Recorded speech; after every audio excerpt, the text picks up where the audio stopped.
People who have never heard them before are just absolutely amazed at how the quality of their sound and the practice and everything and the talent that goes into this group. They become a staple here, and we appreciate all of them for their time and talent to have entertained us for the past 5 years. It gives me great pleasure to present to the mob the plaque for their commitment and dedication to our function. To the mob band.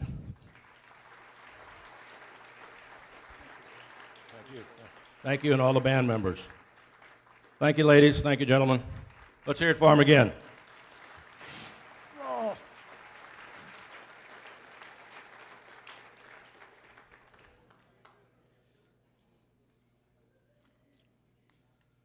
How'd you like those cupcakes that Ava cooked up for us?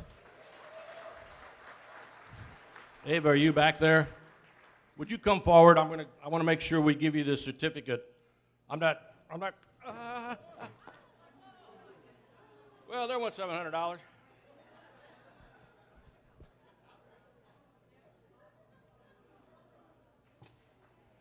Well, we know it's mixed up, that's right. Before I forget it, I want to make sure you got those. Thank you again, Ava. Thank you. Let's give her a big round of applause.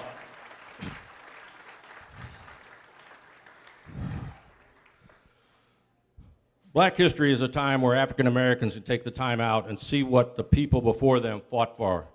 Black history is a time of rejoicing, celebrating, and thanking those African Americans for giving us hope, education, or a life lesson that could be used in life.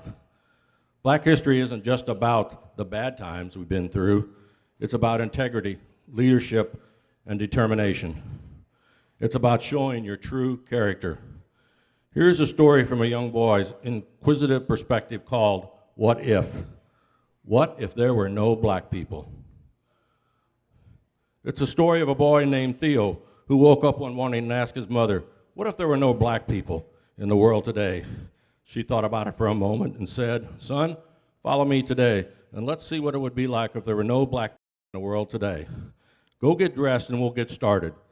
Theo ran to his room, put on his clothes and shoes. There were no shoes. Clothes were wrinkled. Why? Because a black man invented the shoe lasting machine that made the mold in the shoes and the body of the shoe. There was no ironing board to iron his clothes. A black lady invented the ironing board. Theo was a sight to behold. No shoes, clothes wrinkled. His mom told him, go brush your hair. There was no brush. A black man invented the brush. Theo's mom told him to go do his chores, and then they'd go to the grocery store. So he swept the floor, but there was no dustpan to pick up the dirt. Lloyd Ray, a black man, had invented the dustpan. No mop either. You guessed it. Thomas Stewart, a black man, invented the mop. Theo, getting somewhat frustrated, thought he should shift gears and do a load of washing the clothes.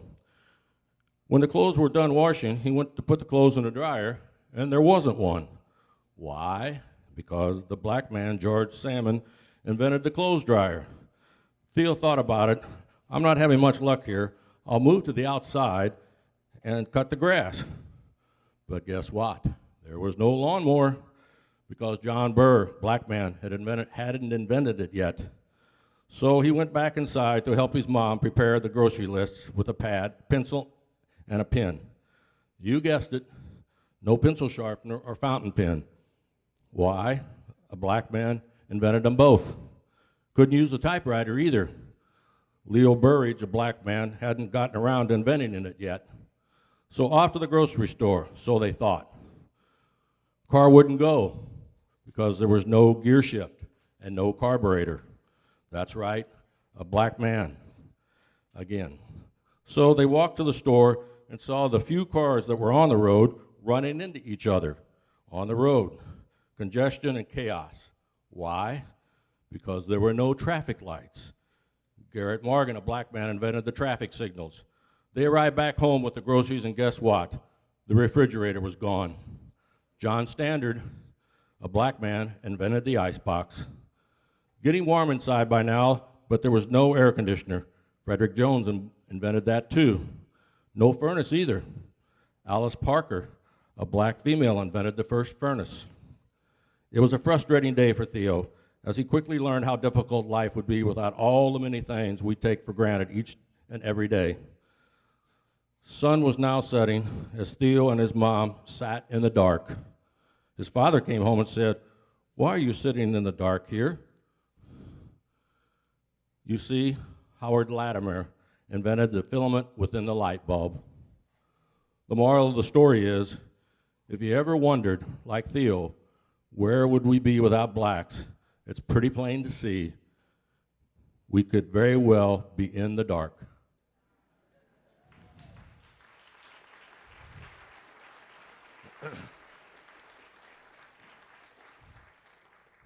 We are excited today. I'd like to touch upon every table in the room here today, but we're especially excited about the fact that we have so many schools represented here today. And we're encouraged by the fact that the students are participating in today's lunch and taking time out of their Saturdays to come and sit with us and hopefully learn something, have some good food, and talk to you all here in the room. And I'd like to first recognize today, with 4 tables here today, is the Festus School District. Please stand and be recognized. How about that, huh?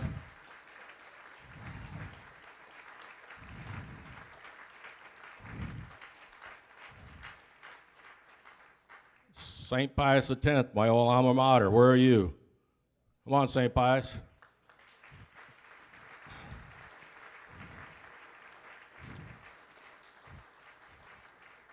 How about DeSoto? DeSoto, you're here, aren't you? There we go, DeSoto's over here. Thank you all for coming today. And last but not least, I hope I didn't leave any schools out, but Jefferson College, by all means, and Dr. Kaminsky. This is his, thank you, Doctor. Wife, Vicki. Some of you may know the doctor is retiring, I believe, this June, Doctor? Yes, Dina McCaffrey, who is, I guess, probably the first lady president at Jeffco, is that correct? Yes, she is. She was coming today, but had an urgent situation, so she couldn't make it. But we thank you for your commitment to cultural diversity here for the many years, and the colleges being with us and participating, buying tables, donations. They've always been there for us. We are very blessed to have Jefferson College here in Jefferson County. Thank you again, Doctor, for everything, and enjoy your retirement.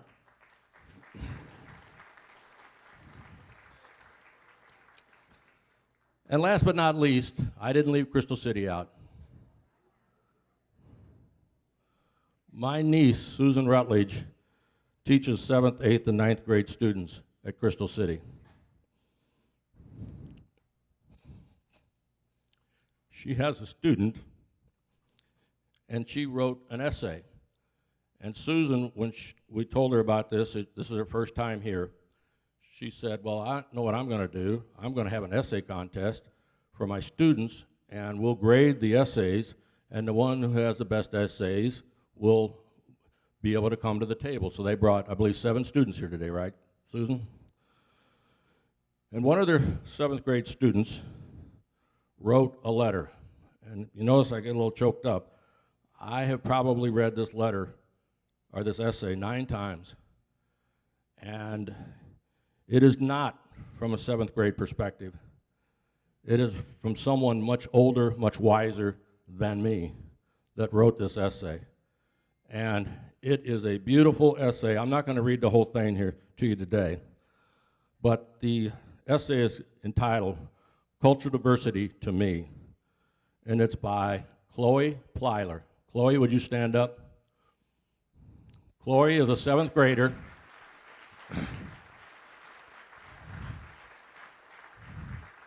She is a 7th grader, and she is the daughter of John and Pearl Plyler. You all know Pearl from Lamb's Garden, I'm sure, and you've probably seen Chloe and Elizabeth down there several times. But I just want to read some of the highlights of this to you. It starts out, cultural diversity to me is one of the most overlooked beauties of the world. Everything is astounding in its own way. Growing up mixed, I've seen many different cultures as one all at once. I was all I knew.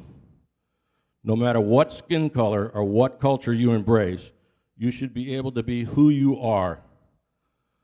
That's what leads me to believe more cultures should be celebrated and taught in schools. We should teach that diversity is important and that culture is a part of it.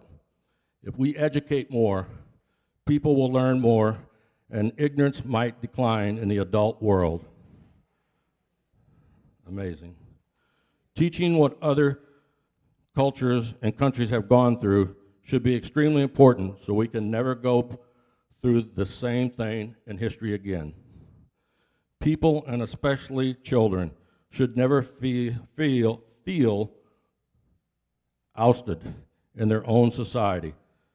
Being left out will lead to psychological problems later on in a person's life. If we all take charge and do something about the ignorance people face for their culture, people will be happier and the world will see a dramatic change. As humans, we should bring each other up and never down. Every culture is special, unique, and it takes part in making of every single person. Being more accepting of people's contrast from one another will change the world for a better place. Family is exceptionally important, and so is tradition and learning.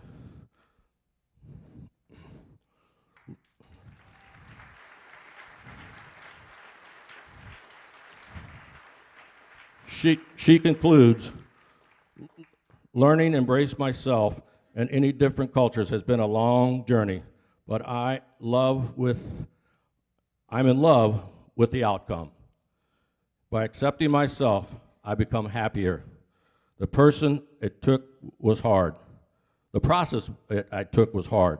I hope either won't have to feel that way. I did. Not because people didn't understand, as well as not wanting to understand. This is what cultural diversity means to me. This is a seventh grader, ladies and gentlemen, thinking like obviously like someone of much wiser and older age. I believe Chloe has aspirations to go to Harvard. So I think Pearl will be taking donations today. If anyone would like to contribute to Chloe's cause.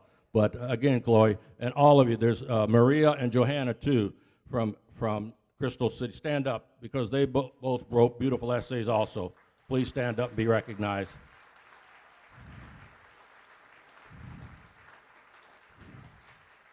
Ladies and gentlemen, this is our future here with these young students, and we are so blessed to have them. We hear all the things that are going on in the world today, but being here today, going through this process with us, learning about the different cultures, it's amazing, and I applaud you students. Thank you so much for being here.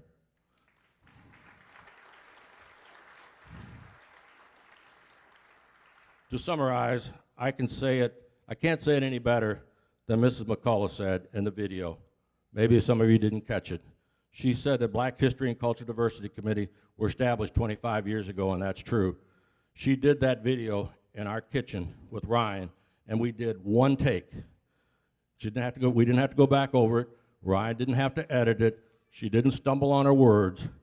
She sat and told that story just the way you saw it. It was totally unfiltered and unedited. She said, it's about bringing people together, help them understand each other, learn the ways of each other, and become more accepting. It's not always one group against another. It's the whole group and what we can accomplish as a community. I've had the honor and privilege of serving on this board for the past 24 years. Bernice Thompson saw something in me and tagged me for the long haul assignment. I learned much, and I have made so many dear and lifelong friends. Thanks to all of you here today, and especially our board members for the support and encouragement, and look forward to the next 25 years. Now, I'd like to bring to the stage my friend and colleague, Mr. Alvin Riney, to introduce our first guest speaker.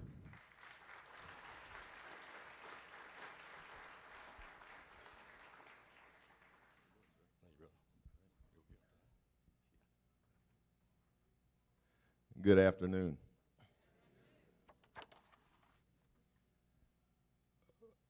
I'm always wondering, after everybody's eaten, they're all full, we've been here for a while, why do I get to come up now? Nah, doesn't bother me, doesn't bother me. But first, before I get to our first speaker, I have the county clerk, Mr. Ken Waller, and the county auditor, Christy April, presenting a proclamation. Thank you guys very much. Great crowd. Dennis Gannon couldn't be here because he had a prior engagement, so Christy and I get to pinch hit. I've been to this event probably 10 times, and by far, standing up on the stage is the biggest crowd I've ever seen, so congratulations to everybody that's here.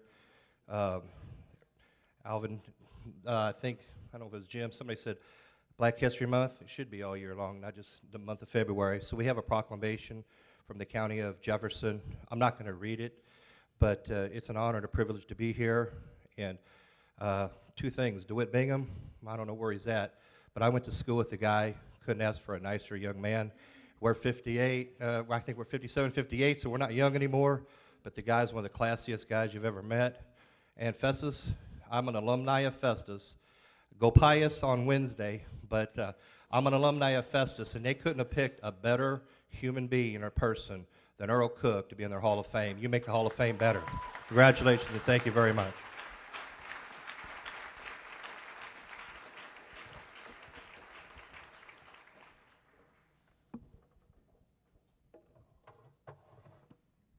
Thank you for that proclamation. Our first speaker today, he's a local man, as already stated. He was born and raised in Festus and is a graduate of Festus High School in the class of 1980. This gentleman was always a semi-quiet, soft-spoken individual. He had this kind of laid-back, self-assured kind of personality. He would always greet you with a big, genuine, welcoming smile, which he still does today. He has spent the last 39 years studying, teaching, and working in the criminal justice system. He is a father and grandfather, and you can tell that he has a great respect for people and a great love of family. Out of this respect and love, he developed a desire to know the story of his past, which he realized is so pertinent to his present and his future. Subsequent to this desire, he became an author. He has written and published a book called The Douglas Connection. I'll let him tell you all about it. Now, growing up, some of you have run across this as to where, as you grow up, you always knew someone by a certain name. And it wasn't until you got older that, oh, that's his real name? Okay? Such was the case with Lloyd here. His first name, DeWitt. And I didn't know that until, I don't know, a year or two ago, maybe. But you know what? I like that name because it's a classy, distinguished kind of name. And it's very fitting because he is a classy and distinguished individual. Ladies and gentlemen, I present to you Mr. DeWitt Lloyd Bingham.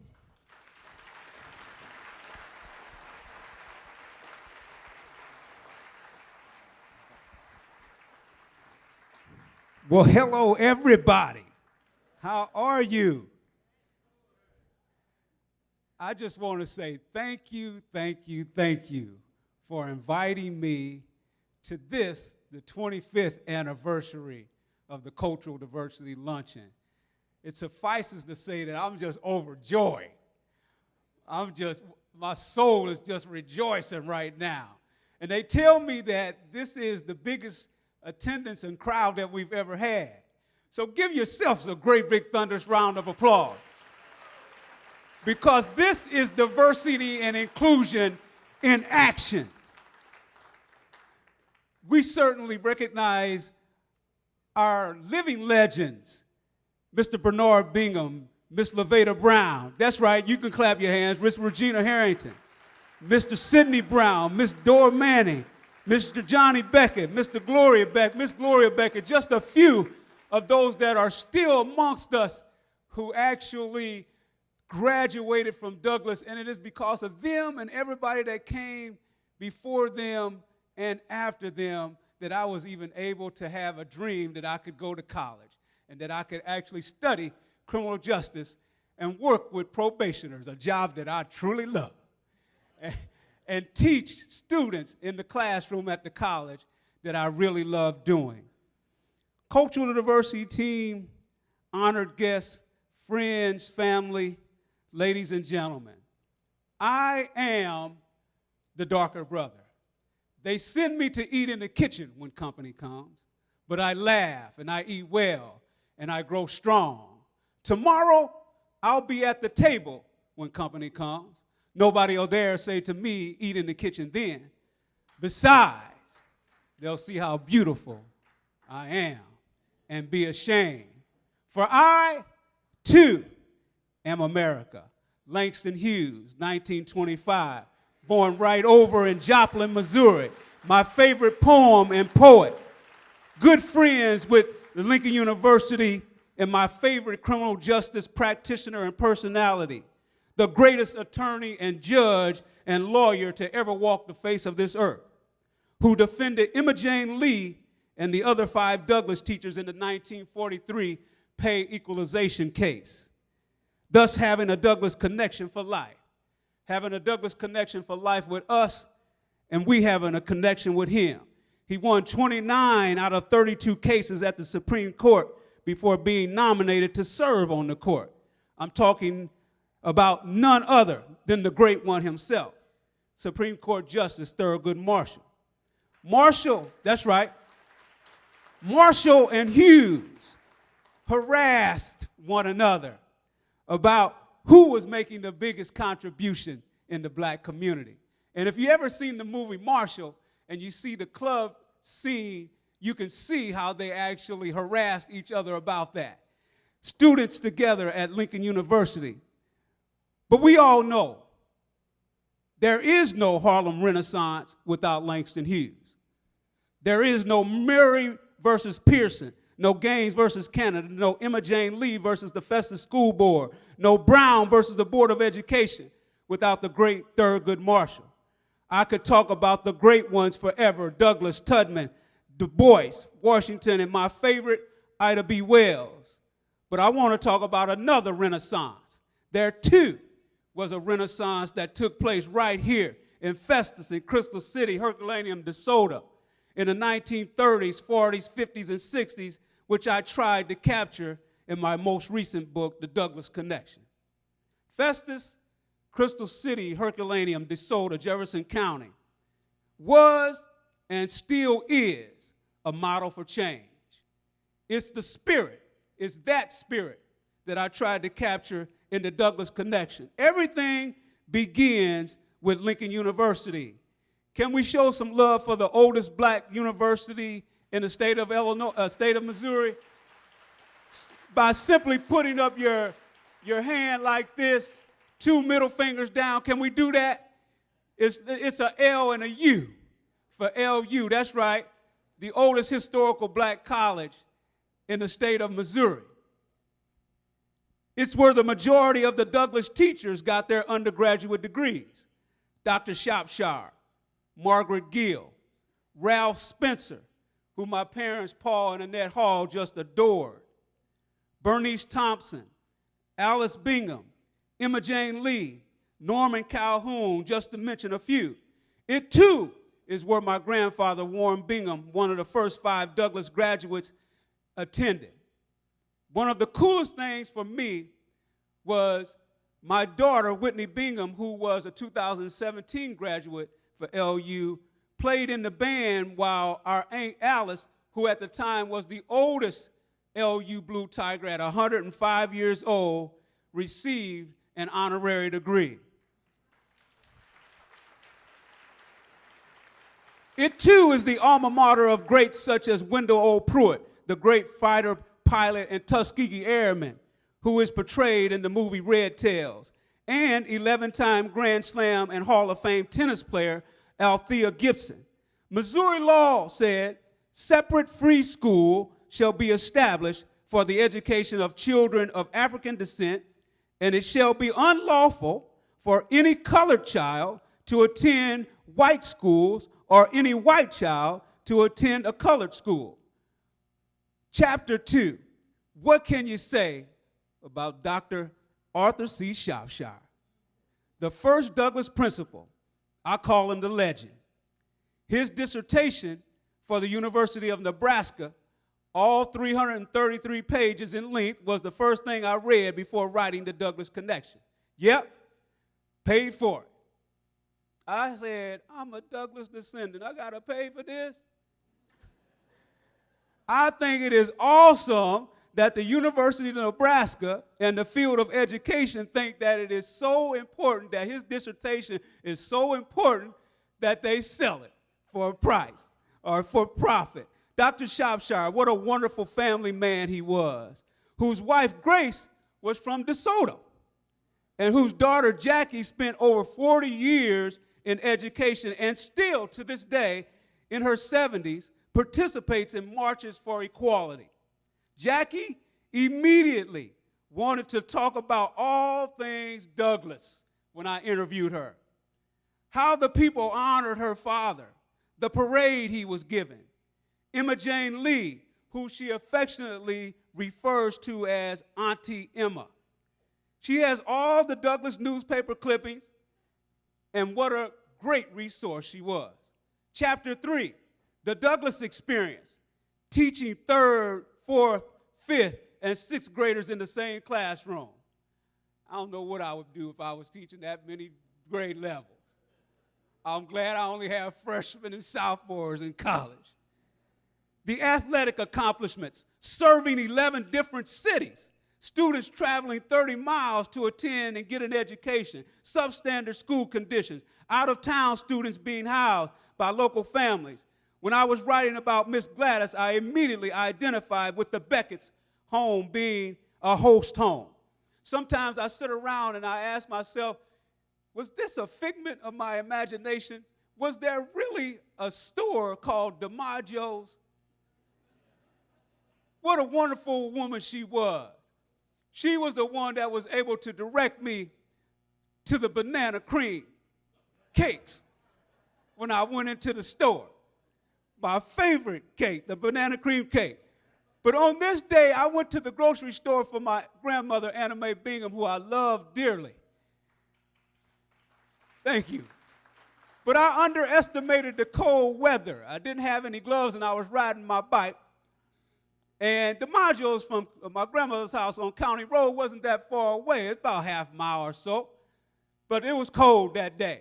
I got the groceries, and I'm riding my bike. I got the groceries in one hand, and I make it all the way down to Miss Gladys's house.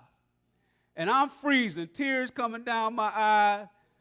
And Miss Gladys, as only Miss Gladys could do, came out of the house.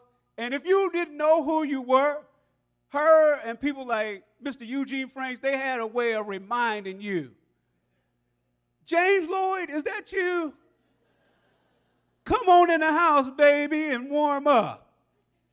And I went into the house, and she called my grandmother and said, he's warming up his hands, Annie. He'll be down there in just a minute. Miss Gladys. Chapter 4. What can you say about the 4 all-stars, Mr. and Mrs. McCullough, Miss Gill, and Miss Thompson?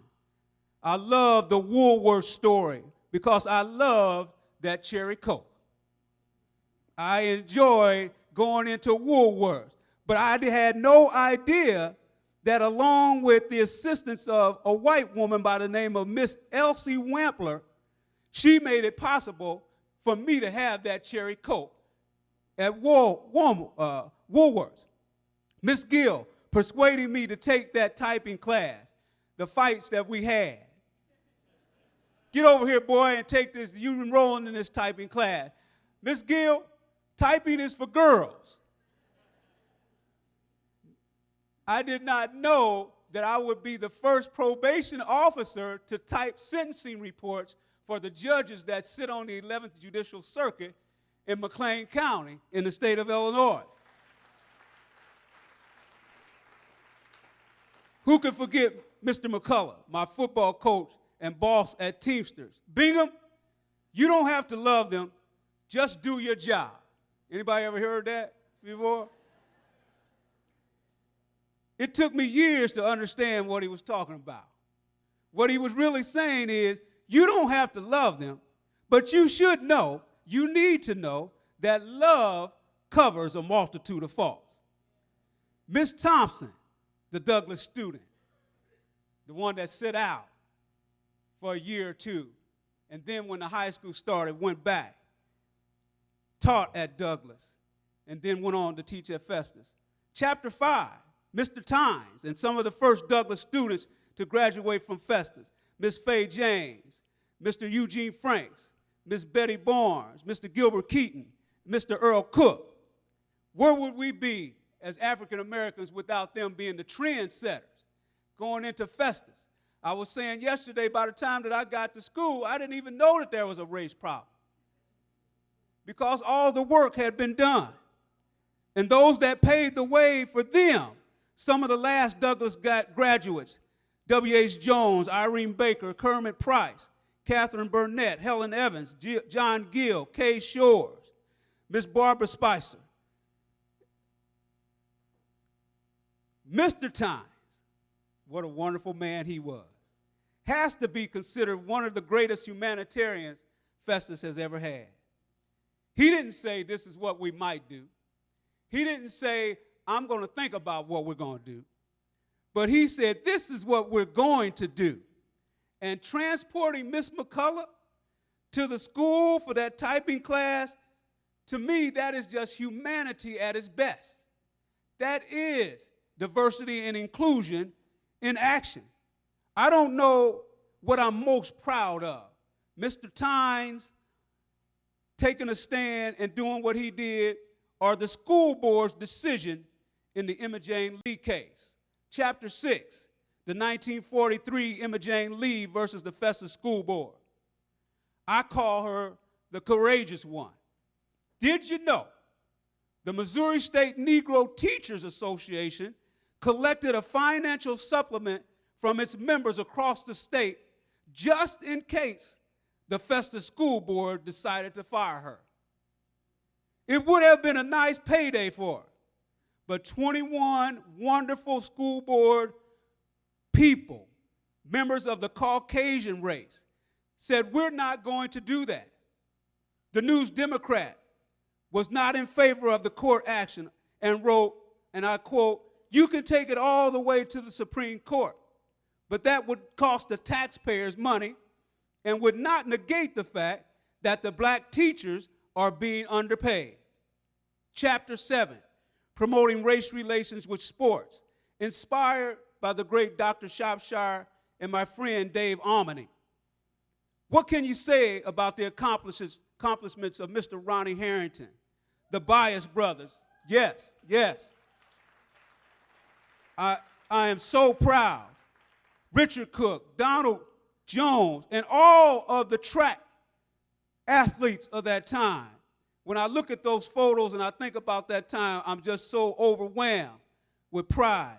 What can you say about men like Dick Cook, Rodney Mills, longtime Crystal City High School football coaches? Yes. I'll never forget my senior year, 1979, I had a conversation with Dick Cook. And to this day, I have never told not even my parents about that conversation that we had. He always was encouraging. I'll take that conversation to my grave. But Dick Cook is a great man. And it's my understanding that he wanted to be here today, and he couldn't be here because he went on a trip with his wife. But I just want him to know that I love you, Coach Cook. I appreciate you. What's the significance of a Dick Cook who played on the first integrated team with Mr. Don Riney, Mr. Richard Bias, and Mr. Ben Evans? The significance is the racial divide needs men like Dick Cook, Rodney Mills. They help fight against the myths that perpetuate discrimination and racism. The great Brian Stevenson, who wrote Just Mercy and who the movie is patterned after, said one can make progress in the areas of fear and anger. State-based systems and even slavery can be conquered. But what's hard to change is the myth of black dangerousness, the dehumanization of the black man, and the promotion of white supremacy. A city's got to have a Dick Cook, a Rodney Mills, a John Freeze, a Ed Poddick, a Robert Poogie Skaggs, a Warren Hayes, people who judged you by the content of your character and not the color of your skin. To further the point, in my first book, Hope Deferred Makes the Heart Sick, chapter 1 is about the relationship of black men and police. Rudy Giuliani and Mayor Bloomberg stop and frisk policy. I obviously, when I wrote that in 2017, didn't know that the election season was going to go this way. While the police argued that it saved lives, Judge Shira Shindlin ruled that officers were quick to deem suspicion, stopped people without an objective reason to suspect wrongdoing, and that black stops had a lesser degree of suspicion than whites. She called it, not me, she called it, and I quote, the human toll of unconstitutional stops. In other words, like leaving one state and entering another, having to pay a toll. From 2004 to 2012, there were 4.5 million stops. 83% of the people stopped were African American or Hispanic. 90% of the people stopped resulted in no arrests. Judge Shindlin ruled that African Americans and Hispanics were viewed as the right people to stop, while high officials and commanders turned their heads. Officers stopped people for minor things such as having a cell phone, carrying a wallet, grabbing at their pocket, being fidgety, changing directions, walking a certain way, and even looking over their shoulder. As a result of the indirect racial profiling found in the Floyd case, the New York Police Department was ordered to wear body cameras and reform with public input. The district attorney was ordered to monitor it all. And if the behavior did not change, the court said disciplinary action would be taken against those officers making the illegal Terry stops. That's the real reason they stopped in New York. To make one final point of necessity of a Dick Cook, in my second book entitled Viola Liuzzo, A True Martyr, who was the only Caucasian woman to be murdered during the march from Selma to Montgomery with Dr. King, who eulogized her, said this about Viola, and I quote, "If physical death is the price some people must pay to save us and our white brothers from eternal death of the spirit, then no sacrifice could be more redemptive. As long as I'm on this earth, Viola's story will never die." Chapter 8, Mount Pilgrim Free Will Baptist Church. Where would we be without the Lord on our side? I had no idea that the little church that sat across from Douglas School played a significant role in educating Douglas students. May God bless all the pastors that actually participated in that are still alive. Pastor Ron Llewellyn, Reverend Jane Howard. Chapter 9, the Star Negro School, one of the most enjoyable chapters to write about. I had no clue that Senator Bill Bradley and Melvin Dukes were friends. What can you say about Miss Lillian Brown? Mr. Richard Bias, Mr. Don Riney, and Mr. Ben Evans. I probably went a little bit too far in terms of the classes in Crystal City, but they had some fun at Crystal City. I can tell. I could tell. And then finally, in my closing, chapter 10, Lloyd Gaines. What's the Gaines connection? We couldn't prove it, me and the Lincoln University archivist, but I think Lloyd Gaines and Emma Jane Lee were in the same history club at LU. While Lee took a stand in 1943 at Douglas, Gaines took a bigger risk in 1936, which I believe cost him his life. Gaines applies for law school at Mizzou after a great undergraduate academic career at Lincoln University. Canada rejects him because he is of the Negro race. James P. McReynolds, a Supreme Court justice, which goes to show you that even Supreme Court justices don't get it right all the time.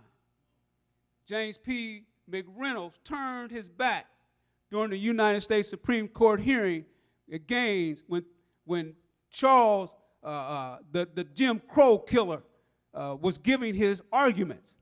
Festus, Crystal City, DeSoto, Herculaneum, Jefferson County, as you continue to live your legacy of love, compassion, and kindness, remember this: guilt is the glue that holds prejudice in place. Thank you.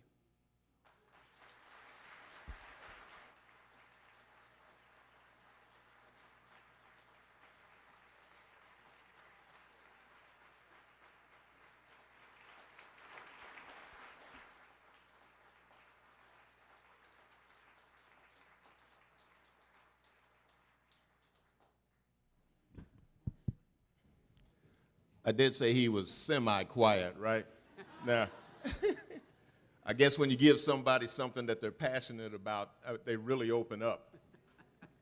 And we want to give this to you. It's an appreciation award presented to DeWitt L. Bingham, author, The Douglas Connection, from the Cultural Diversity Committee of Jefferson County, Giving Something Back to the Community, 2020. Thank you, man. Love Thank you.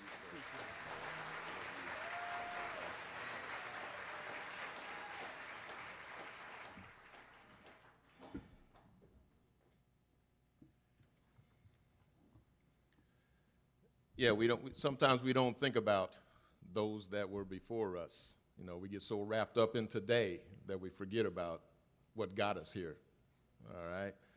And one of the things before we continue on into the program, I want to take a minute to recognize and acknowledge some of our sponsors. If you notice that some of the tables up front, they have black tablecloths. Those are our gold, silver, and bronze sponsors. These are individuals and groups that donated substantially financially to this event. And we just want to say thank you to those organizations.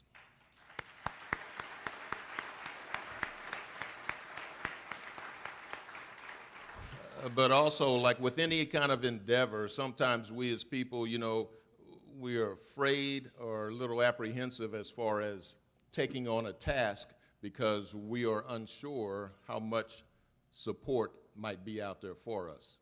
You know, as long as we know somehow, some way, somewhere there is some backing, we might jump into it. But just think about in 1996 when Cultural Diversity decided to put on their first luncheon. At the time, they had no idea how it would be received. 25 years later, here we are. And look at us now. And this is only possible through the support of the community. At this time, we would like to acknowledge each and every one of you. We thank you for your unwavering belief in and support of the premise, vision, and mission of the Cultural Diversity Committee. Thank you for the individual ticket buyers, those of you who bought whole tables. Thank you, gold, silver, and bronze sponsors. And thank you for your verbal, physical, moral, and financial support. Because of you, we look forward to the next 25 years. And I'm planning on being at the 50th anniversary, and I expect to see each and every one of you there. Yeah. So give yourselves a great big round of applause.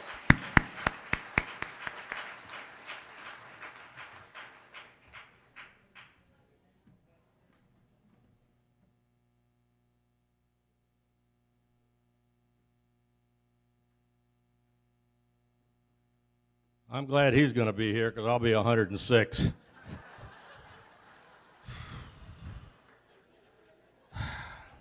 You young man, you.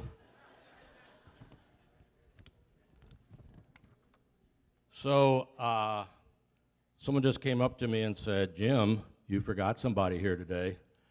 And I'd like to acknowledge, as Lloyd said, talked about Dick Cook, who happens to be my neighbor, who actually bought tickets for his daughter to be here today with her children from the school R7, Jefferson R7. Please stand and be recognized.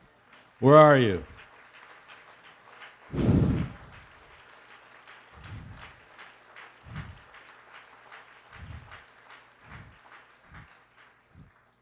Thank you, Amy, for being here today. I know your mom and dad, I believe, are in South America, correct? Yeah, lucky them. Okay. Also, I wanted to say, we have had a couple illnesses here. I wanted to reach out to Sam Richards, who's Mayor of Festus, who had a couple accidents, I guess, at home, slipped down the steps, and I guess he's recovering quite well. And also the mayor of Crystal City, Mr. Tom Schilling, who's had a 33-day hospital stay. He and his wife are with us here today. Almost lost him a couple of times. We're glad. Don't stand up, Tom. We don't want you to use any extra energy, but we thank you.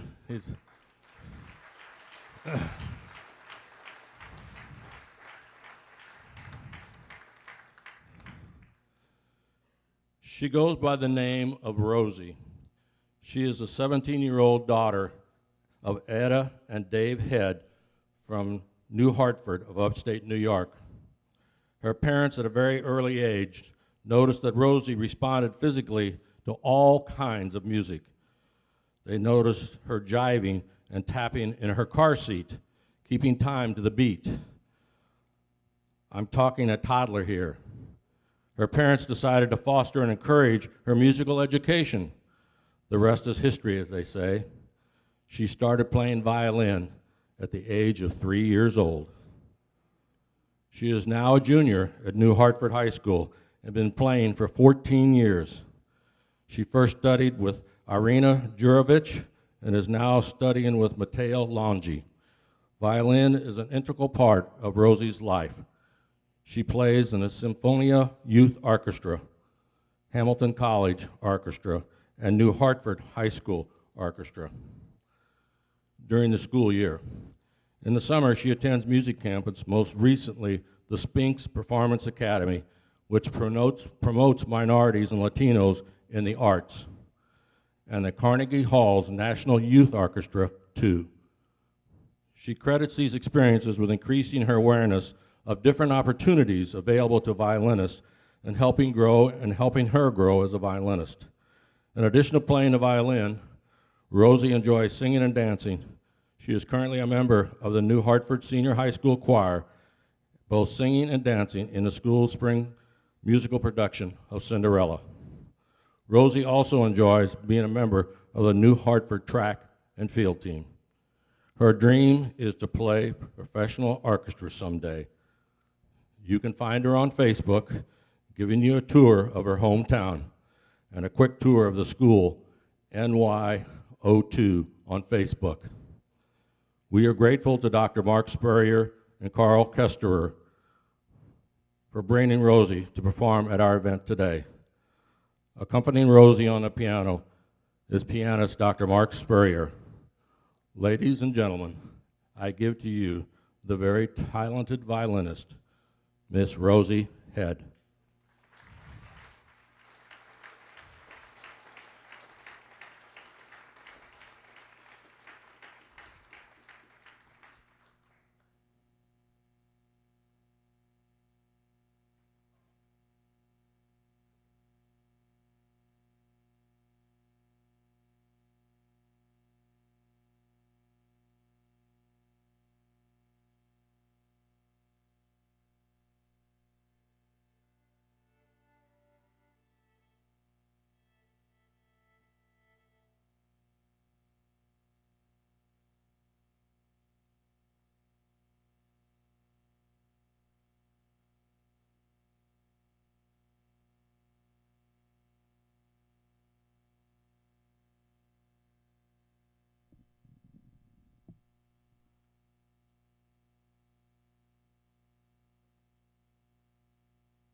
Rosie. That was beautiful. You are very talented, and I think your dreams will come true. I would like to introduce your mother and father over here. Ed and David.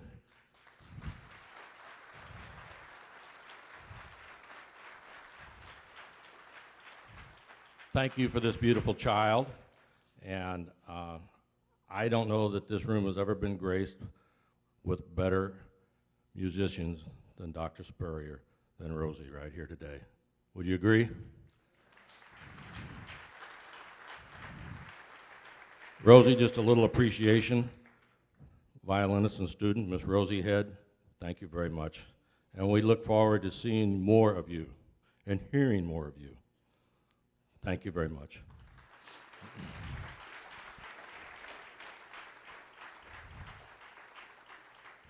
I'd like to now bring to the stage one of our board members, Miss Kathy Ellis. I know you're here. Oh, you're hiding over there, Kathy. I didn't see you, dear.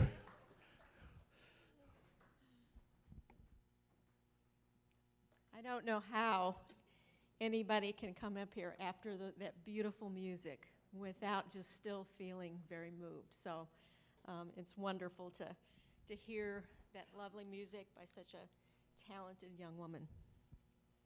It is my great honor and privilege to introduce my good friend, Mr. James A. Page, Jr. James is a former field organizer for Obama for America and has personal interest in the St. Louis community, including political and advocacy for several organizations. James has many years of project management, team management, financial management, and grassroots organizing experience. He was employed by the United States Post Office for 38 years. He is a former manager of accounting, center operations, and manager of information technology. James has had many years of experience working with people from all socioeconomic backgrounds and ethnicities. He earned a bachelor's degree in interdisciplinary studies from Columbia College of Missouri and graduated magna cum laude with minors in accounting management and business administration. He earned and currently holds the Project Management Professional Credential. James is a member of the Project Management Institute, the Metropolitan St. Louis chapter, and serves on the Project Management Advisory Board at the School of Business at Southern Illinois University. James was a regional field coordinator for Obama for America in 2011 and 12, and served as an organizer of all North St. Louis City and North St. Louis County. James represented the state of Missouri on the Democratic Party's Platform Committee in 2012 and served as a Missouri delegate at the Democratic National Convention in 2012. James is a member of several grassroots organizations: Organizing for Action, Holy Ground Collaborative of the Central West End, Don't Shoot Coalition, Missouri Medicaid Expansion Coalition, and Missouri Clean Energy Coalition. He also belongs to several community service organizations: St. Louis Downtown Neighborhood Association, Downtown St. Louis Community Improvement District, Metropolitan St. Louis Coalition for Inclusion and Equity, the Combined Federal Campaign, and many more. James is a father of 3 and grandfather of 5. His personal interests are organizing, leading, and participating in grassroots political and community service work. He likes personal investing, personal and organizational accounting, jazz, new age, and classical music, and of course, golf. Please welcome James Page Jr., my friend.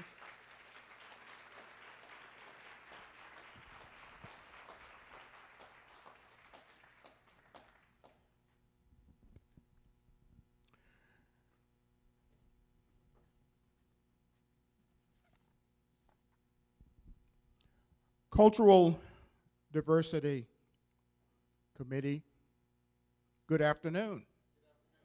How's everyone? Before we move another inch, I would like another round of applause for Ms. Rosie Head.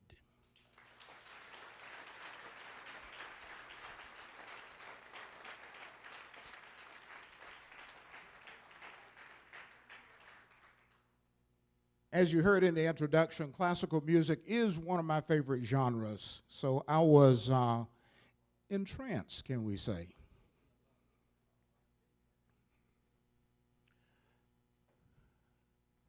One thing I'd like to share with you right up front. For many years, even today, I was a science fiction fanatic.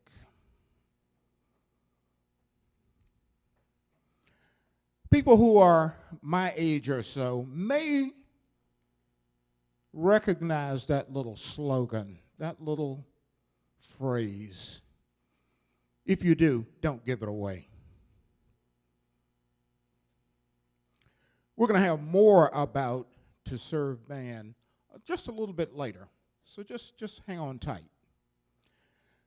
What I'd like to share with you today is something I think is a little bit more meaningful.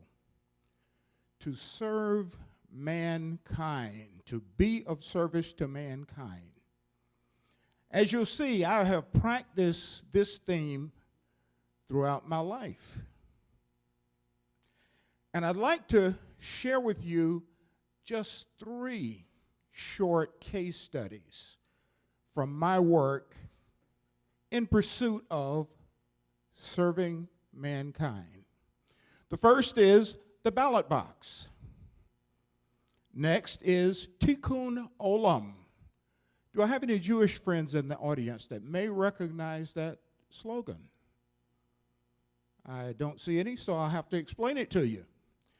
The next is kind of a modification of a current phrase, Young Lives Matter.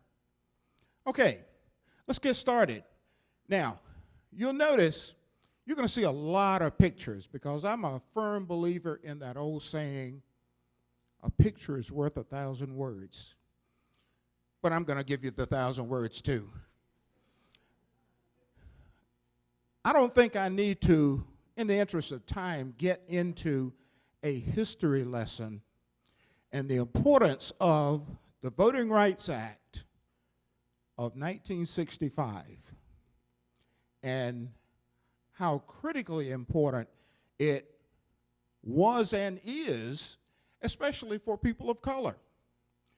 I'm of that ripe age, let's say, that the Voting Rights Act was signed when I was a kid in high school, but I do remember it like it was yesterday. Now, in the introduction, you heard Obama for America, Organizing for Action. I kind of want to share with you that my organization, my team, voting registration, voter empowerment, and more importantly, voter turnout were critical ways that we were able to get a certain prior president, a certain prior Missouri governor, a certain prior Missouri senator. You notice I don't want to get too political, so I'm kind of holding off on the names a little bit because I don't know what your particular politics are.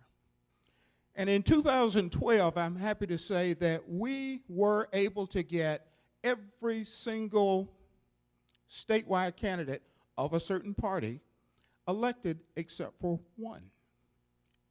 And that was Lieutenant Governor, in case you're wondering. So I just wanted to share with you that we, in 2012, registered 46,500 new voters in the state of Missouri. Now, where were they? They were primarily in St. Louis City, St. Louis County, Boone counties, where the University City, Columbia, and Jackson County, which is Kansas City. And for the 2012 general election, we mounted one of the largest voter turnout operations in Missouri's history. We coordinated these efforts with many organizations, churches, schools. You ever heard of Souls to the Polls? I hear a few yeses. High schools, colleges, universities, libraries, and the like. Now, being a grassroots organizer, I kind of want to share some tactics. I saw a few looks of absolute disbelief. No, they didn't register that many people. Yes, we did. And I'd like to share with you how we did it. First of all, and by the way, we're activists behind a lot of causes, so pay no attention to the climate change. What I'm talking about now is the voter registration. At every single event in the St. Louis metropolitan area, we had teams on the ground registering voters. Now, this is something I thought I would throw in there. I call this getting creative. You see all these little cardboard boxes here? These are boxes, I call them voter registration drop boxes, that had a bunch of senior citizen ladies in the Central West End make for me. And I placed those at all kinds of businesses, apartment complexes in and around downtown St. Louis. We registered thousands of voters just through these little simple cardboard boxes. We were everywhere all the time. This as an example, Del Mar Loop Vintage Vinyl, we were there registering people as they passed by. Harrison Education Center, North St. Louis City, registering students on their breaks between classes. All kinds of community events. This one was from a Girl Trek event that promotes hiking, biking, that sort of thing for young girls. Everywhere, all the time. Now, this is something that's really near and dear to my heart. I gotta take a minute and share this with you. This was a voter registration drive. If anybody is from inner city St. Louis, you may have heard of Biker's Corner. This is a hangout, if you will, for motorcycle gangs in the city of St. Louis. And we actually mounted a voter registration campaign right there. We registered people as they were, found them, registered them at the rally. And I'm so happy that this resolution of this projector is such you can't read everything on this lady's vest. I'll stop there. Now, if you think for just a moment I was pretending and fronting at a bike rally, not so. Right here, you'll see a customized Kawasaki Concourse that my own bike that I rode to the event, fit right in. Now, moving to more recent times, this is an actual headline out of St. Louis American, which I know you're familiar with. This was leading up to the November election in 2018. In that year, my team and others, including League of Women Voters, NAACP, Urban League, all kinds of different organizations, we registered 53,000 new voters. Okay, let's go to that next case study that I mentioned. And I said I would explain Tikkun Olam. That is an old Jewish saying that essentially means repairing the world. Now, that's all I'm going to give you. Everybody has Google. If you want to read more about it, do so. Now, the case study I want to share with you has to do with our zero interest micro lending program. Now, this is where we get into a little audience participation. Ready? How many people have heard of payday lenders? Show of hands. I think it's pretty close, most people. Let's go one step further. Have you ever heard of car title lending? Usually done quite often out of the same businesses.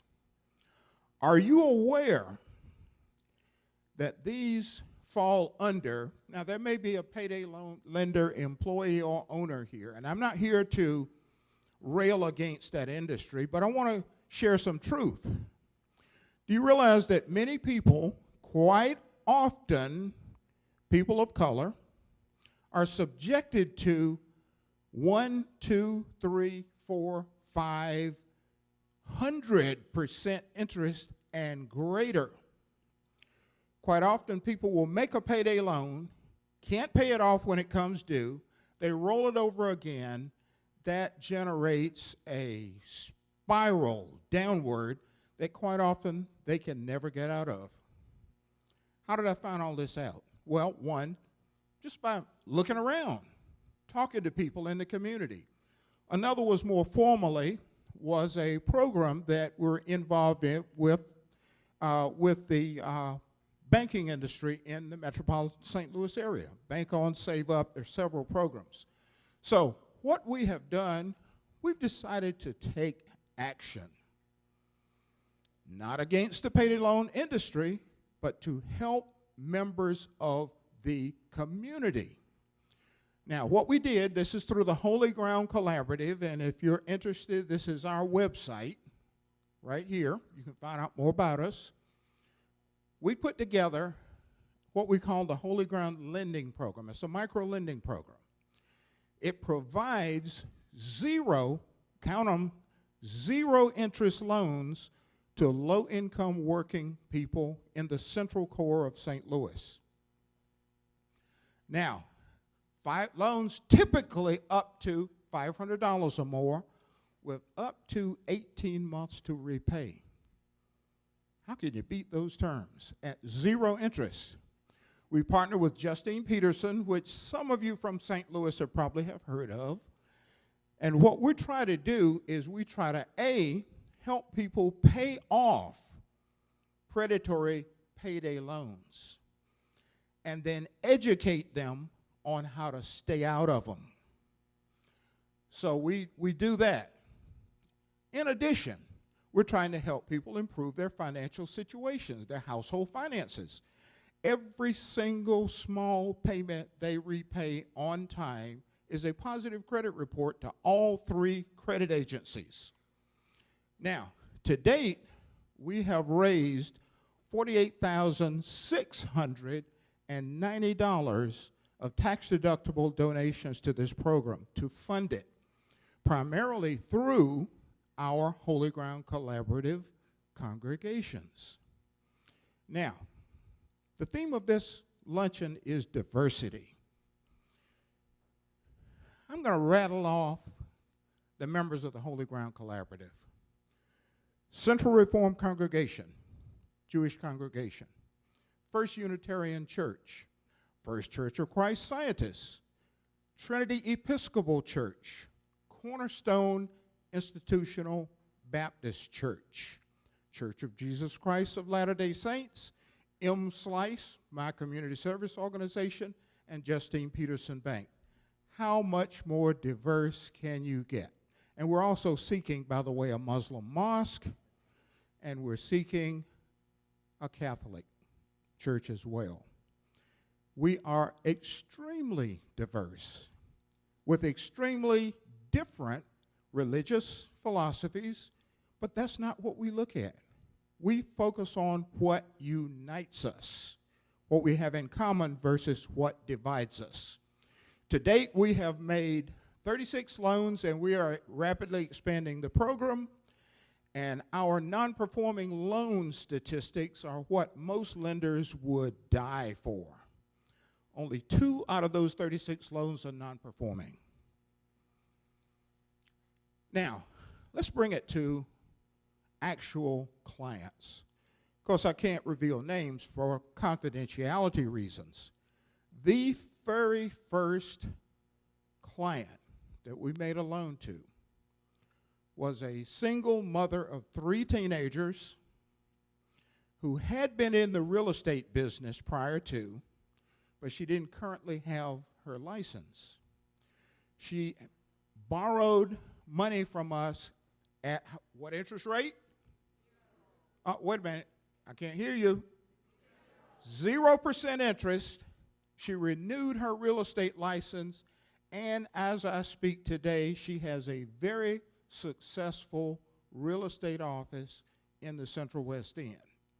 That's what this little seed money can do for people. Now, let's take it and make it even more current. This is a success story letter that we received just February 24th of this year. The program is working. In the interest of time, I will not read it to you. This is my Holy Ground Lending project team. Remember all that project management stuff you heard in the introduction? Well, I don't just apply it. I didn't just apply it in IT, accounting, and finance in my corporate career. I apply it every day in my community service work. This is the team.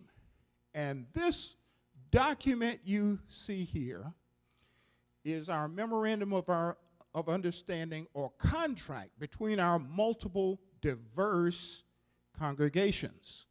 This is the document we use to get the program rolling. And yes, we did. We lawyered up to make sure that this program met all legal standards, and it is off and running. Next, I'll bring you even more current. Downtown Neighborhood Association, which I have the honor of serving as executive director. Again, a website, if you want to look us up. I think you've heard this team before, bringing people together. We focus on bringing the people of downtown St. Louis together. What I'm going to share with you is the work that we have done with the Confluence Preparatory Academy, a high school that's in downtown St. Louis. You'll know it right away when I tell you it's in the old TWA World Headquarters, right there on Olive. Now, one of the things I learned from the head basketball coach, Coach K, Coach Carvinen, when we were raising some money to help buy uniforms and sports equipment for the team, one of the things I learned is that a lot of the kids at Confluence, some of them almost live within the shadow of Busch Stadium. Not a one of them had even been to a single Cardinals baseball game. So what we did, we have an event that we call Community Night at the Ballpark. And I offered the coach an opportunity to bring some of his basketball players to the baseball game. They jumped at the chance. I was just shocked at how interested they were in doing that. So this is our little presentation ceremony in the gym. And this is from that night. Some of the basketball players and some other guy, I don't know who this guy is or how he got in that picture. But anyway, this is 2018. Well, quite often you learn things in the doing. That evening, I learned that the basketball players were so interested in coming to this game, they went from school to weight training to basketball practice straight to Busch Stadium. They hadn't even had a mouth of dinner. So, I couldn't stand for that. So I bought them all hot dogs and drinks at ballpark prices. Did I have to say that? You know what I'm talking about. To make sure that they had at least some kind of a meal. They had a wonderful time. Young lives matter. Let's go forward to last year, 2019. First person that sees it, what's different about this picture? Girls, you're exactly right. We expanded it and offered it to, this was a test year with the basketball team.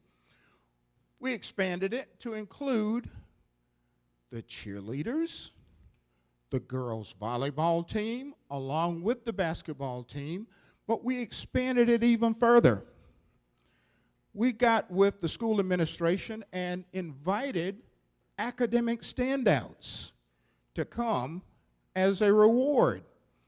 As 2018, the kids ate it up. Wait a minute, let's see, how did that get on there? Oh, well, moving right along. It was a tremendous success. So what did this do? This group of kids, and it's not all of them because some of them are up going to the restroom, up going to the food stands, but this is some of the kids, and they had a ball. But I was a little smarter than 18.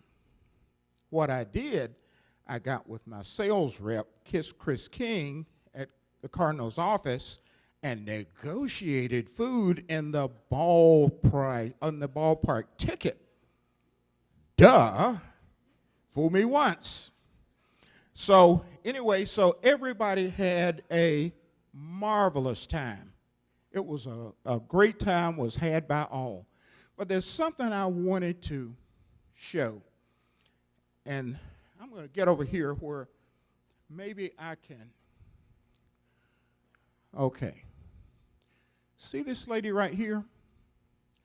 I don't know if you can see, right behind this lady's hair is a tiny, tiny, tiny little head. That lady is the girls' volleyball coach. She was out on maternity leave, having just delivered her baby daughter about 2 weeks prior.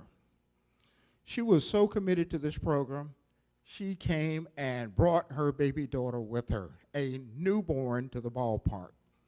This is what you can do when you make a commitment to get involved in your community. Next, I'm going to take you to Young Lives Matter. We're going to continue with the theme of Confluence Academy. Shameless promotion department. This was our membership tent at this past year's Taste of St. Louis. Did anybody come? September 13th, 14th, 15th, 14th, 15th, 16th of last year. It's a great event. But, oh, wait a minute. There's that guy again. I got to edit these closer. What I wanted to show you is the kids, after building that relationship between the Downtown Neighborhood Association and the kids at Confluence, we offered them an opportunity to volunteer. Oh, wow. Kids volunteering? What am I going to get paid? What am I going to get to eat? This is just one picture, of which there are many. This young man, as you can imagine from his height, what does he play? Basketball. You got it. So what we did, we invited girls and guys to come out and volunteer. You'll notice something. We gave them an opportunity.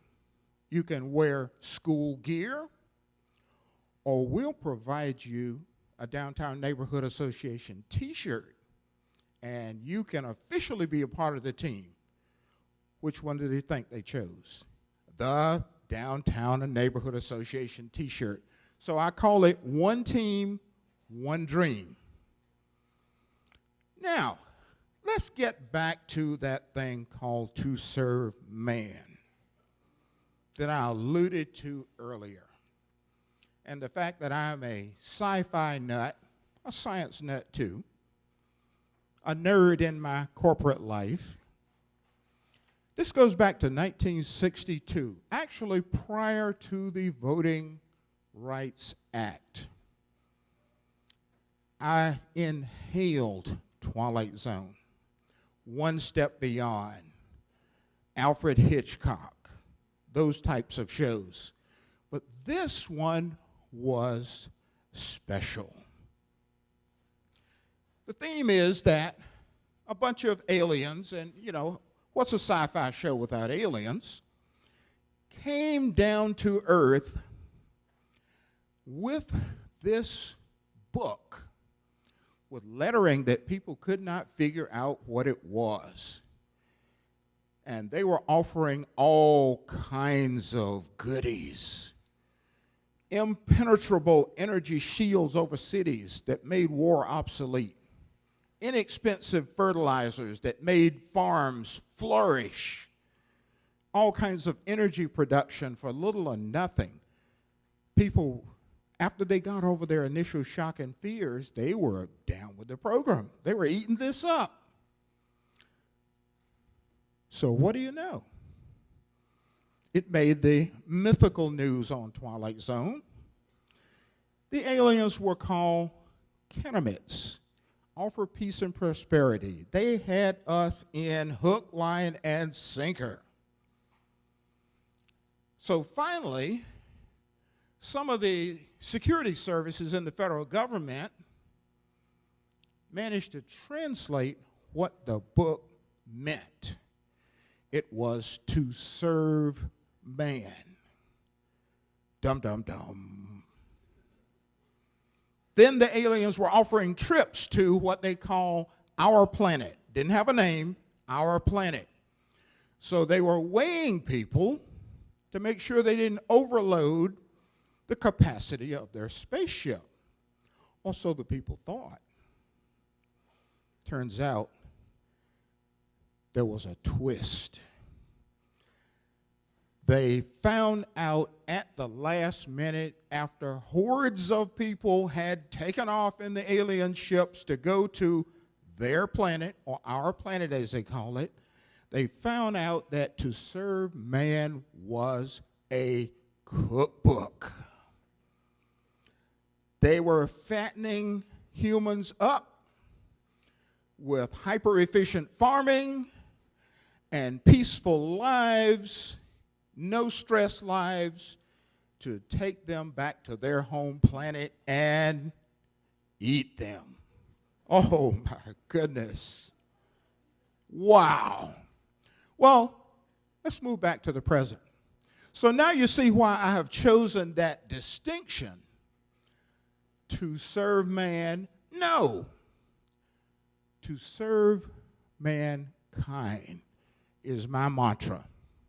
So, my goal is to encourage you today to cook up, your own recipes, for getting involved in your community and for making positive differences in the lives of others. I presented 3 test cases or case studies from my work and the work of the teams I've been involved with, but there are many, many, many more. To tell all the stories, we'd be here until tomorrow this time. Are you in with that? You sure? I've got stories. Hearing the grumbling, I will not do that to you. Aren't you happy? So, again, I encourage you to cook up recipes. Oh my goodness, back to that cooking thing. For getting involved in your community that suit your tastes. Oh my goodness, where did all these references to recipes come from? And your dietary or your capacity restrictions. The key to making this work is to find causes that you are passionate about. Because you ever heard that old saying, if you have a job you love, you'll never work a day in your life? That applies equally for community organizing and community service. There is a lot of work to be done. A lot of volunteer work, such as the people you've seen on the stage today, and compensated work as well at all kinds of levels. Now, these are just a few examples I've thrown up of ways you can get involved. I'll let you read them. I won't read them off to you. There are others: NAACP, Urban League, Black Lives Matter, whatever the cause is that is near and dear to your heart. Don't just read about it in the paper. Roll your sleeves up and get involved. Now, this is a little saying that is near and dear to my heart. It is from President Obama, our former president. You and I, as citizens, have the power to change the country's course. If you will just take a moment and substitute in for countries, my neighborhoods, my streets, my cities, my counties, my state's course. Pick your level of engagement and get after it. Now, one of the things I'd like to share with you as a kind of a closing thought is when we do the right things for the right reasons, we never know who we may meet on our journey. To repeat, when we do the right things for the right reasons, we never know who we may meet along our journey. I had this pleasure of meeting this particular gentleman and talking with him on many occasions, and for that reason, he is my mentor today.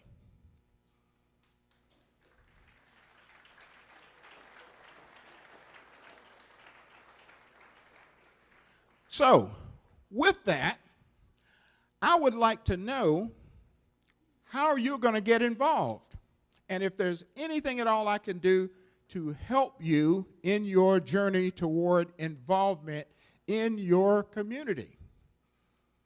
It's no secret. There's my contact information. I would also like to hear your success stories. So, roll up your sleeves, get involved. Thank you.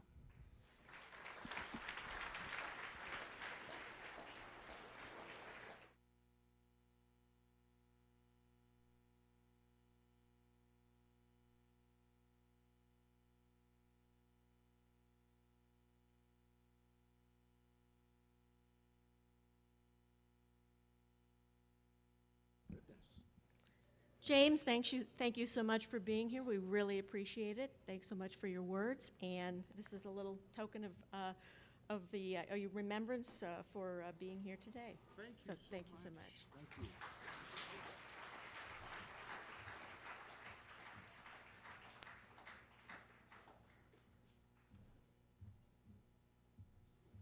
He's on his way. He's getting closer. Here he comes.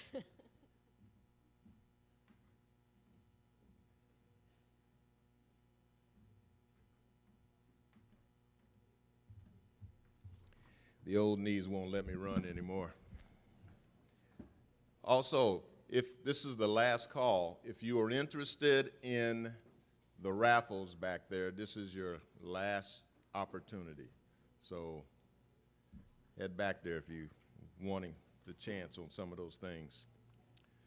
We're coming to one of the parts of the program that's always been one of my favorites, and it's the Drum Major Award. Some of you may not understand totally or figure out why it's called a Drum Major Award. Well, when you think of the word drum major, most of us visualize that person that's out in front of that marching band, you know, leading the way, the one that's first to come out. On February 4th, 1968, the Reverend Dr. Martin Luther King, Jr., he delivered a sermon at Ebenezer Baptist Church in Atlanta, Georgia. The subject of the sermon was the drum major instinct. Now, when Dr. King talked of the drum major instinct, he talked about our desire to be first, to be important, to be out in front. Now, we all have that, some more pronounced than others, but that's okay. But he said, if you want to be first, if you want to be great, if you want to be important, you've got to serve.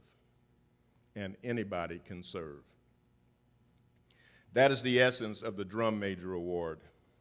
It is given to those who step out in front and serve, those who want to feed the hungry, clothe the naked, visit those in prison, comfort the distressed. They want to help those who can't help themselves, not to appear important, not to appear great. They simply want to serve their community because it is the right thing to do. And I get the honor of presenting our first Drum Major Award today. This individual, he's recognized by his friends as DT. He's an industrial painter, and his career began in 1979. Eventually, he worked his way up through a couple different companies and becoming very important as far as position-wise, vice president in 1990 of one of the companies. Eventually, he decided to go it on his own. And in 1991, he and his wife, Claudia, started the journey of Thomas Industrial Coatings. Thomas Industrial Coatings has grown into one of the premier industrial painting companies in the nation. Based on the core values of safety, quality, and productivity, DT recognized early on by investing in people and providing them with an opportunity for a career rather than simply a job, all involved are in a better position to win. His energy and enthusiasm for his business and life in general are contagious. He works hard to build a family atmosphere where thoughts and ideas are welcomed. He would be considered a servant leader. Perhaps his biggest attribute that he shows every day is his willingness to give and his faith in God.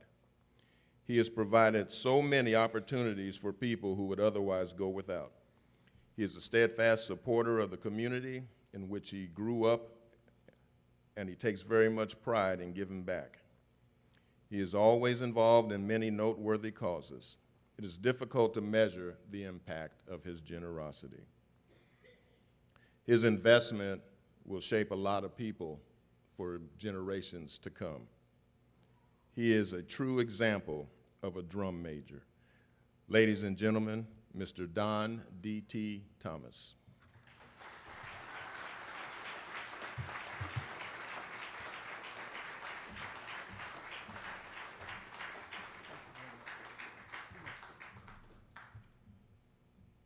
First of all, I didn't write that about me. I assure you of that. Second of all, as he said, I'm Don Thomas from Horine, Missouri. High school dropout and proud of it because I've worked a lifetime to get to here.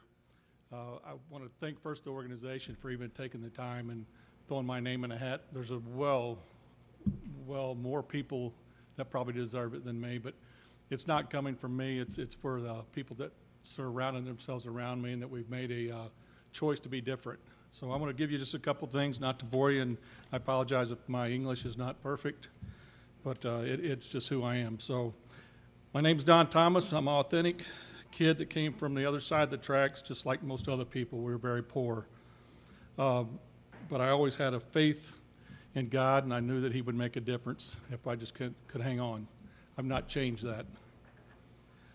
I'm fortunate enough to be, like you said, the owner of Thomas Industrial Coatings, but it comes without the attachments of a lot of negatives as much as positives at times. You have to have thick skin. You have to have a closet that you all have too. I'm not allowed in yours. You don't get in mine either. And that's just part of life. What cultural diversity means to you may be different to me, but what it truly means as humans, that we are different. We're made different. We are made equal, but there's a choice that's made, and all that really matters at the end of the day is we should seize every golden moment that God decided to make us. He gave us that opportunity to provide for others. Those that take won't float in the boat with me. I believe in giving, and you can't outgive God, I will assure you of that. I've done a lot of wrong in my life, but I also know that I can call upon him every day, and he gives me mercy. And I don't want to turn this into very many things. There's two things I know you're not supposed to talk about.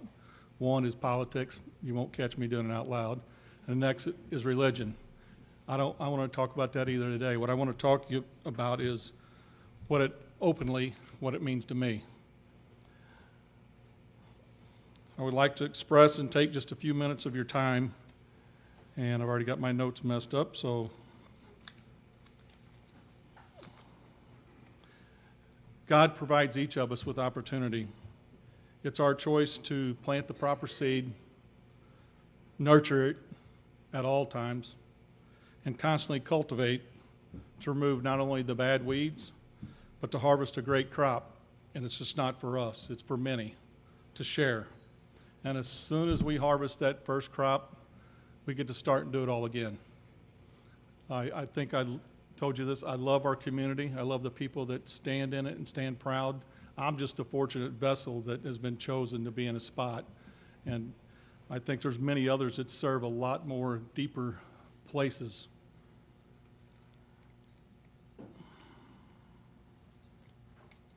Sorry. I always get caught doing things, but like I tell my wife, she's the one that catches me the most, but I want to be caught in life doing the right thing, and I think it's all right with that. I think we'll pay the price, and then we'll win from that. My passion is to be that I always give in the thought of how can I change people's lives or what the opportunity can be provided for them. That's really what we're known for at Thomas Industrial, is to provide opportunity. You can seize the moment or not, but I want my actions to speak much louder than these words you're hearing right now, because this isn't me speaking in front of people. I want my actions to be spread and carried forward, that long after I'm gone, there's a little torch that God gave me a long time. And I know when we were little kids in Sunday school, we used to sing This Little Light of Mine. I still sing it, singing to my grandkids today. I got 4 kids, 13 grandkids.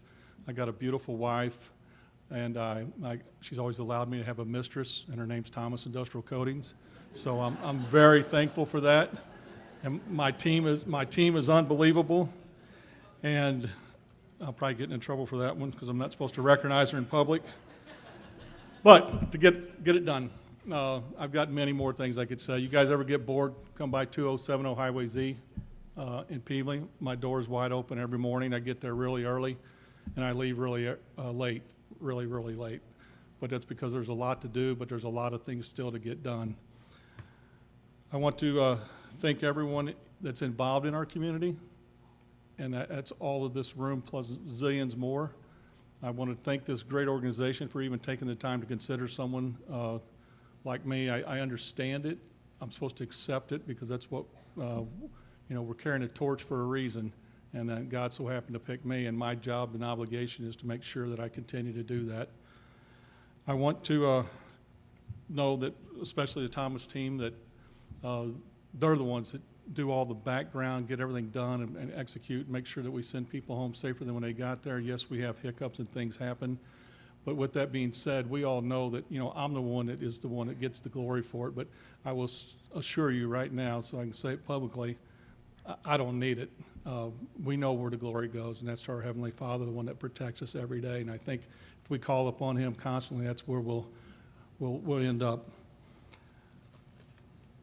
I would leave you with this. My lovely wife, Claudia, thank you for being you. I love you. I love my team. And I leave this room with some challenges. Say your prayers, claim and believe in your prayers, and always give God the glory because we all know He deserves it. And thank you very much. Have a great day.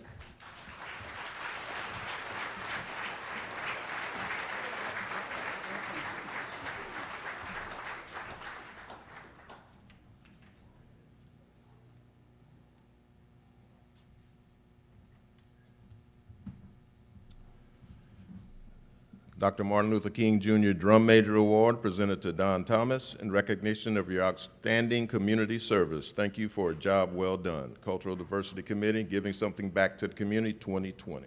Thank you so much.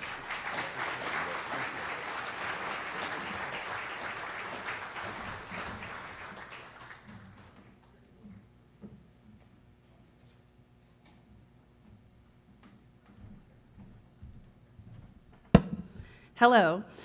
It's been such a blessing for me to be a part of this committee. I am truly excited to see what the future holds for our community, and I think that seeing everybody here and how large this is just gives me hope for more and more diversity and more great things like this to come. I'm honored to be able to award the next MLK Drum Major Award to an organization that helped so many women and children in our community over the past 30 years. Mary's House of Hope at a Safe Place. If you ladies want to come forward. Domestic violence affects, oh, thank you.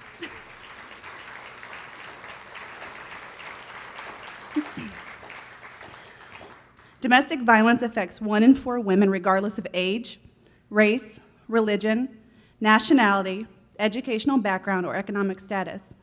That's why it's so important to have a place like this in Jefferson County. In 2019, they offered 4,217 nights of safety. 1,079 individuals were educated about domestic violence. They gave 156 hours of court advocacy, 282 hours of professional therapy were provided to children and women, and many other services offered. Overall, 1,864 individuals were served, and due to capacity in 2019 alone, they unfortunately had to turn away 904 individuals from the shelter. But now with the future of Mary's House of Hope's transitional housing being added, more individuals will continue to be served, educated, and loved on by this amazing organization. The new housing will enable them to serve more women in need. Why Mary's House of Hope, you may ask? Mary Daniels was a mother, daughter, sister, and friend who lived in silence with an abusive husband. She was able to escape the relationship to build a better life for her and her 2 children. But unfortunately, her husband went against the restraining order. In August of 2010, and brutally took her life as she left work at Mercy Hospital. She was only 30 years old. After her murder, Mary's friends and family joined with a Safe House and Calm Tree to put their grief into action to raise funds and add transitional housing for women suffering in abusive relationships. Sylvia Daniels, Mary's mother, has been quoted saying, "By raising awareness, we strive to prevent another family from experiencing our tragedy. Helping other families begin anew is a wonderful way to keep Mary's memory alive." When I was asked to give this award to this amazing place, no one knew. But one time, my mother and siblings had to stay at Mary's at the Safe Place due to my dad's drug addiction and rage. I am personally grateful for the work that you do. On behalf of the Jefferson County Cultural Diversity Committee and everyone here, I thank you for standing up for these women and children when they have nowhere else to turn. Thank you.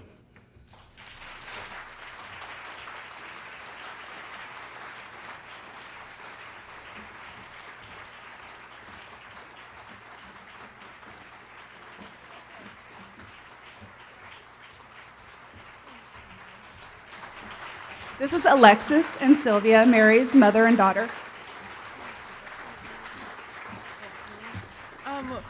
Thank you all. We just want to say a big thank you to the committee first and foremost for recognizing our mission and really what they do for the community to recognize other missions and other charities that really need all the help they can get. And we're just passionate about helping victims of domestic violence. And we're very grateful as Mary's mom and daughter. And we have a Safe Place staff and members of Mary's House of Hope back here today that Jefferson County has been such a huge support for us, and we couldn't be more grateful. Thank you.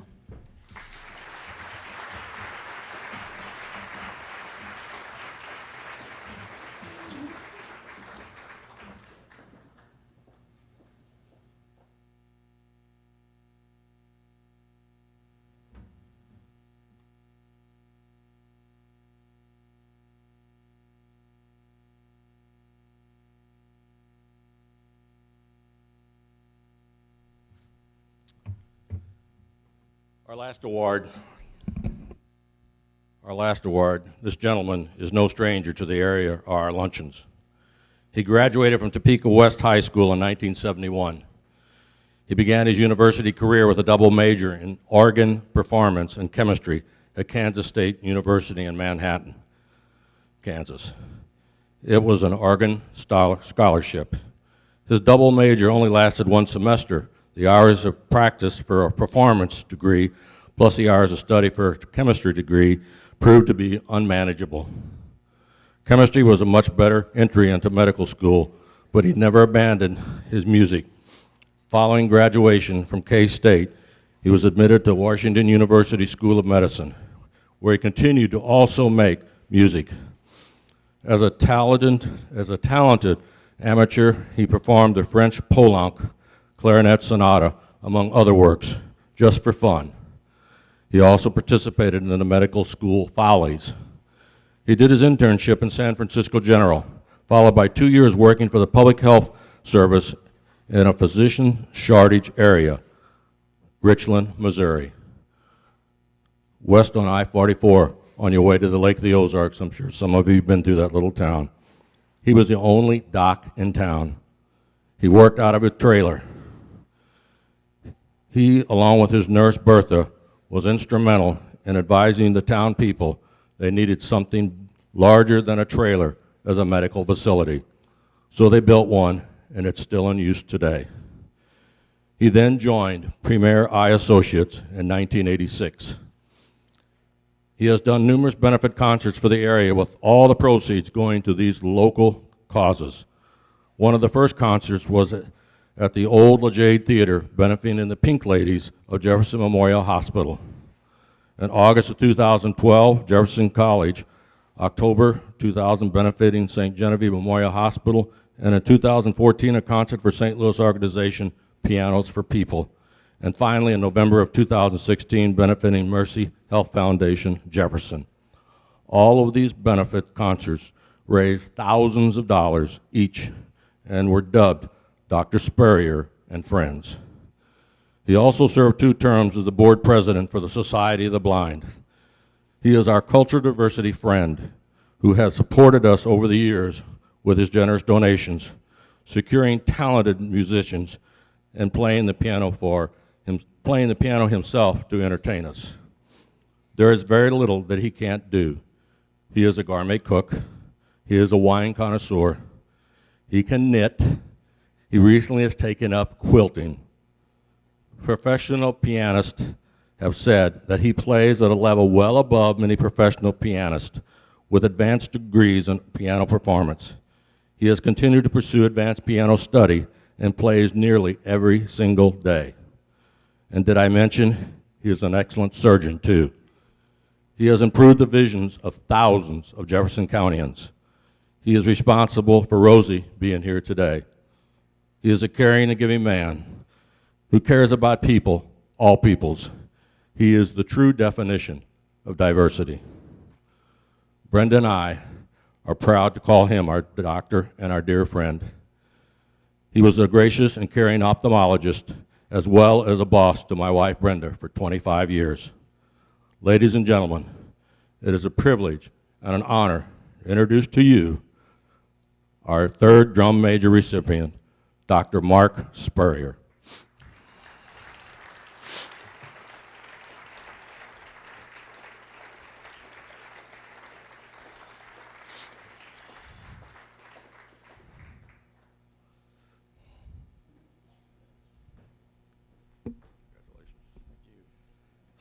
It says, Dr. Martin Luther King Drum Major Award, Dr. Mark Spurrier, in recognition of years of outstanding service. Thank you for a job well done, the Cultural Diversity Committee, and giving something back to the community. We thank you, Doctor, for all of your efforts. Thank you. Well, I wasn't expecting this, and I'm sure glad I wore a clean shirt today. Thank you, Doctor. Good job. Love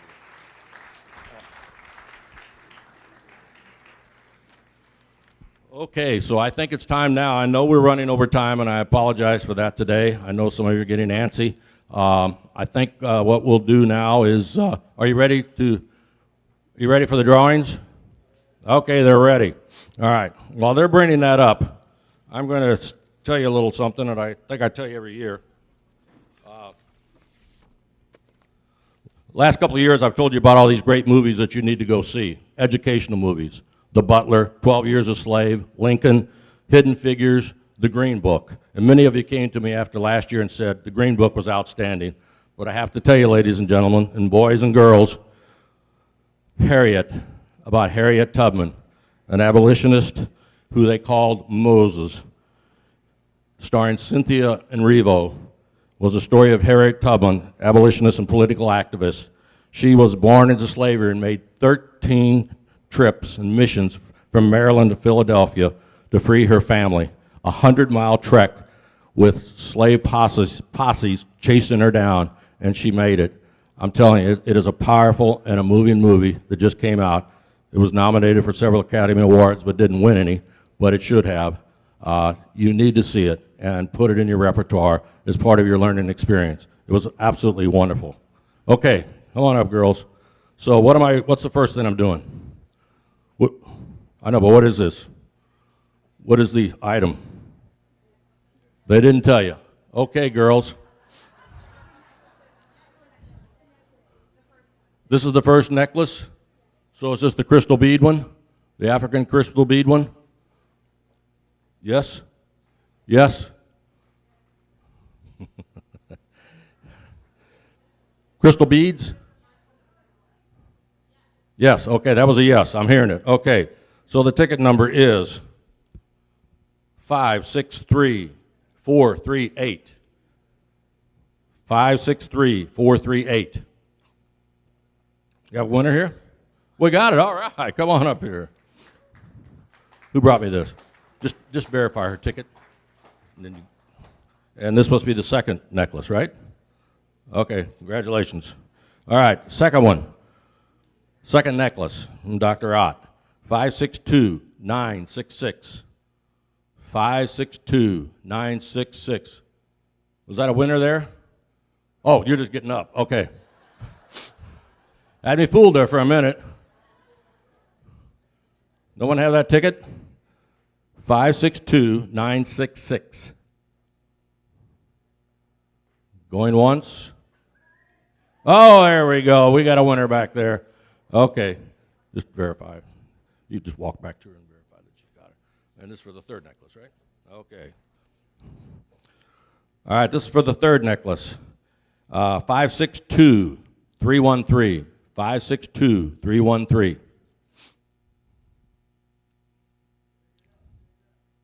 Yes? No? 562513. Everybody check their tickets? Some people had to leave, I'm sure, so that could be a problem. Nobody? Okay, we're going to draw another ticket out then. For the essence of time, I'm going to do this. Ticket number 562551. 562551.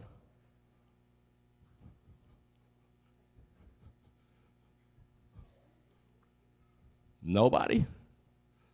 Okay. We'll keep going. You got it? Somebody got it? We re-verifying that number. It was 562551. We got it? Yes? No? Stand up if you got it. We got it. Okay. What's that ticket there? That's the ticket. Let's verify the ticket. What are these? Whoops. Oop, oop, oop, oop. Thank you, Ron.